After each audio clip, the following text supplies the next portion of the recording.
দেওরের জন্মদিনের দিন সারাদিনটা কিভাবে কাটালাম আর দেওরকে কী কী খেতে দিলাম সব কিছু রইল এই ভিডিওতে। So hello everyone, welcome back to my channel. নিয়ে আসলাম তোমাদের সামনে একটা নতুন ভিডিও।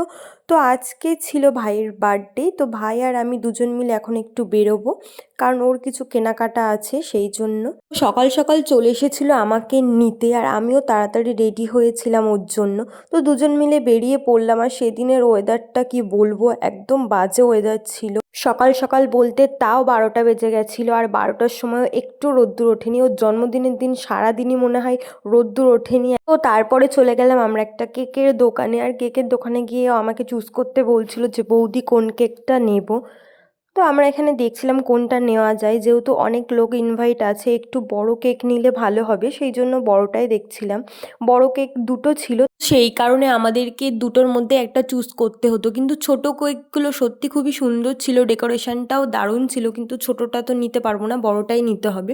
এই জন্য ওই দুটোর মধ্যে একটা নিয়েছি। আর তারপরে ভাই আমাকে ট্রিট দিল, বার্থডে ট্রিট, যে বৌদি কী খাবে বলো। তো ওখান থেকে আমি আর ভাই দুজন মিলে একটু পেস্ট্রি খেয়ে নিলাম। তো তারপরে কেক টেক নিয়ে ফাইনালি আমরা আবার যাব অন্য একটা দোকানে। তো এদিকে দেখো ভাই আসছে, আর ভাই একদম ভিডিওতে আসতে চায় না, সেই জন্য আমি যখনই ফাঁকা পাই তখনই ওর ভিডিও টুক করে নিই। তো তারপরেই এসেছিলাম বাড়ি থেকে, ফেরার পথে বলছিল ওরা একটু মিষ্টি নিতে, তো কেনাকাটা করে চলে গেছিলাম মিষ্টির দোকানে। আর এখানে আমি আর ভাই প্রথমেই দেখছিলাম যে কি মিষ্টি খাওয়া যায়, কারণ বাড়ির জন্য নেব প্লাস আমরা খাবো। তো তারপরে ফাইনালি আমরা ওখান থেকে কিছু খাওয়া দাওয়া করে আর বাড়ির থেকে যে মিষ্টিগুলো নিতে বলেছিল সেগুলোও নিয়ে নিলাম। আর ওইদিকে দেখো ভিডিও করতে মানে কতটা লজ্জা পাই দেখো। তো তারপরে আমরা প্রায় চলে গেছি, আবার ঘুরে আসতে হয়েছে, কারণ আমাদের আরও মিষ্টি নেওয়ার কথা রয়েছে, কারণ এই মিষ্টিটা আর এক জায়গায় দেবো আমরা, সেই কারণে। তো তারপরে সব মিষ্টি টিষ্টি নিয়ে বুঝতেই পারছো এত বড় কেক মিষ্টি নিয়ে আমার পিছনে বসে থাকতে কতটা অসুবিধা হচ্ছে। আর সেদিনের ওয়েদারটা তোমাদেরকে তো প্রথমেই বললাম, এত বাজে ওয়েদার আর ভীষণ ঠান্ডা, আর বাইকের পিছনে বসে থাকলে মনে হয় আরও ঠান্ডা লাগে। তো তারপরে দেখো ফাইনালি আমাদের সব কিছু কেনাকাটার পরে আমরা এখন ফিরবো বাড়ির দিকে। আর বাড়ি ফেরার আগে চলে যাব আমার দিদুন বাড়িতে, কারণ ওখানে আজকে দাদুর দিবাসী আছে, সেই জন্য দাদুর দিবাসী উপলক্ষে ওখানে দিদুন একটা পাঠ দিয়েছে। তো সেই পাঠের জন্য আমি ওখানে ওই মিষ্টিটা দিলাম, যেটা আমরা ভুলে গেছিলাম কেনার জন্য। আর ওখান থেকে দিদুন আমাকে সুন্দর করে চন্দন পরিয়ে দিল।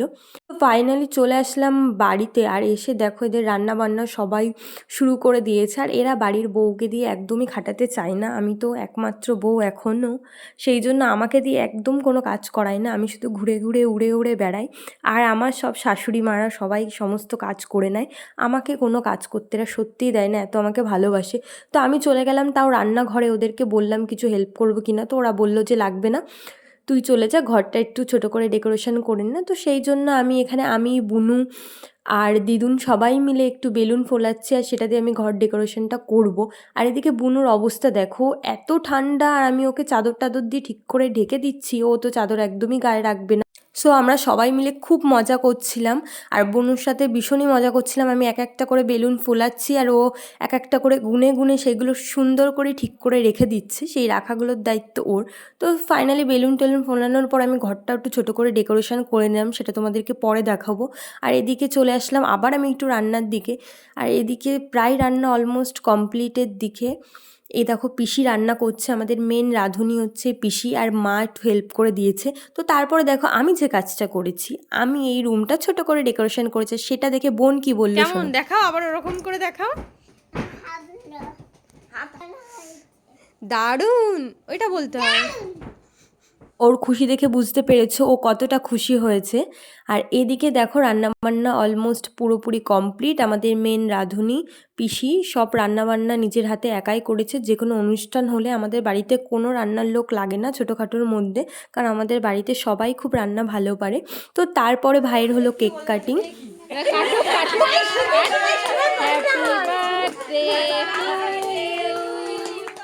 সো ফাইনালি দেখতেই পারলে তোমরা কেক টেক কাটা কমপ্লিট, এখন হবে খাওয়া দাওয়া। তো যারা যারা এসেছে সবাইকে এখন খেতে টেতে দিতে হবে, আর আমরাও খাবো।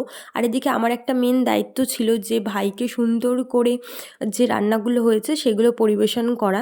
তো এদিকে কেক কাটা হয়ে যাওয়ার পরে আমি সেইগুলো করার জন্য চলে গেলাম, আর ভাইকে সুন্দর করে একটা থালা গুছিয়ে সাজিয়ে দিয়েছি। কিন্তু তোমাদেরকে কি বলবো, এত কষ্ট করে এত সুন্দর করে সাজালাম, ও এত কিছু মোটেই খাই না।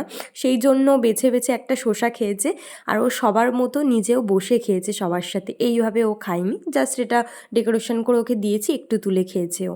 তো ভাইয়ের জন্মদিনের ভিডিওটা তোমাদের কেমন লাগলো অবশ্যই কমেন্ট করে জানিও। ভিডিওটা আর আমি বেশি কন্টিনিউ করলাম না, এই পর্যন্তই রেখেছি, কারণ ও খুবই লজ্জা পাচ্ছে। আর আজকে আমার ভয়েসটা একটু অন্যরকম শোনাতে পারে, কারণ একদম বছরের শুরুর থেকে আমার শরীরটা ভীষণই খারাপ যাচ্ছে।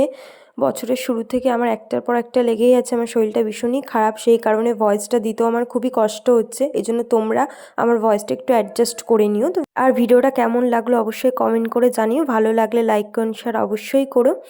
আর দেখা হবে নেক্সট ভিডিওতে। So bye bye, tata.